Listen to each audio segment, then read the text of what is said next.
السلام عليكم ورحمة الله وبركاته. كلنا عارفين إن ربنا سبحانه وتعالى وهبنا الحياة على كوكب الأرض علشان نعبده بشكل يعطينا السلام الداخلي والنفسي، وده من خلال الديانات السماوية الثلاثة: الإسلام والمسيحية واليهودية. إلا إن البشر بلغوا في عباداتهم وابتدعوا طقوس وشعائر ما أنزل الله بها من سلطان.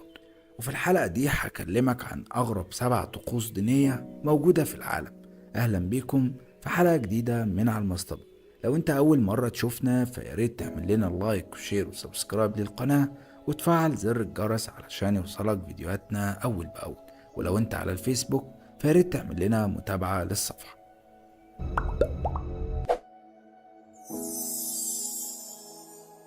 الدفن في السماء واحد من الطقوس الدينية الغريبة في العالم، والمميزة لسكان هضبة التبت الواقعة في منطقة جنوب شرق آسيا من أصحاب الديانة البوذية. وبتسمى عملية الدفن السماوي بالاسم ده لأن أهل المتوفى بيقوموا بترك جثة الميت عارية على أحد الهضاب حتى تتغذى عليها الطيور الجارحة لترقد روح الميت في الجنة بسلام، وده على حسب معتقداتهم الدينية.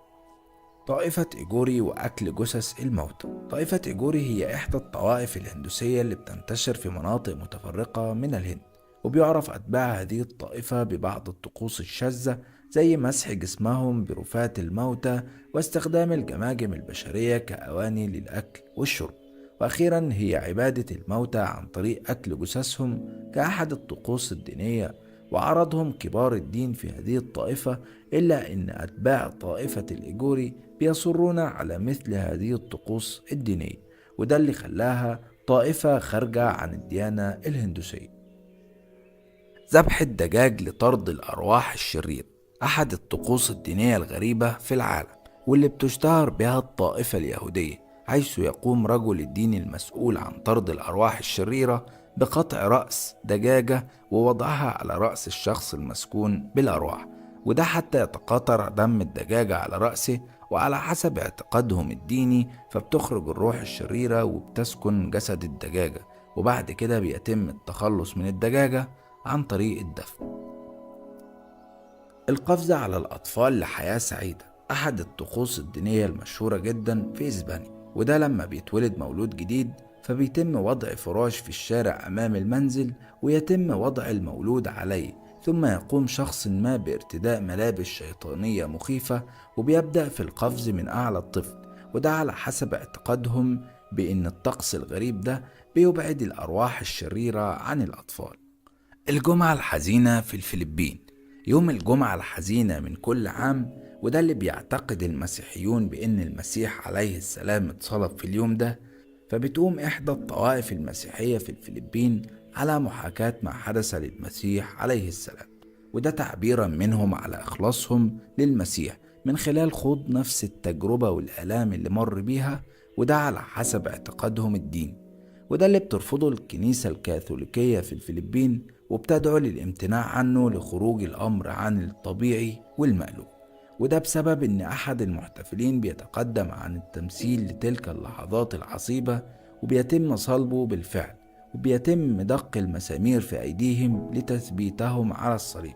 وصرح بعض الأطباء الفلبينيين على خطورة تلك الطقوس، إلا أنهم فشلوا في منعها، فصاروا يحثون الناس على استخدام مسامير نظيفة وأخذ بعض العقاقير الطبية لتفادي انتشار العدوى. طقوس يوم عاشوراء عند الشيعة.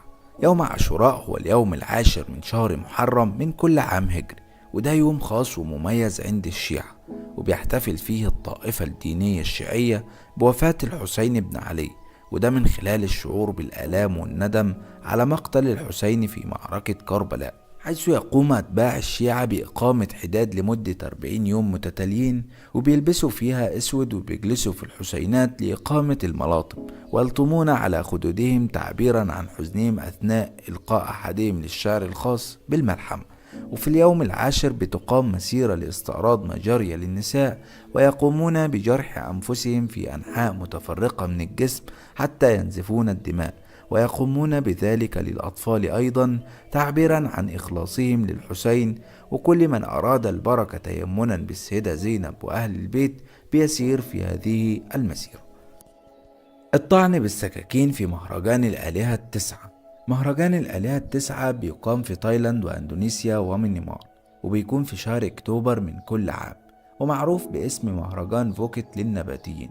بتقام فيه طقوس عادية جدا لمدة 9 أيام، ولكن الموضوع بيختلف تماما في جزيرة فوكت في تايلاند.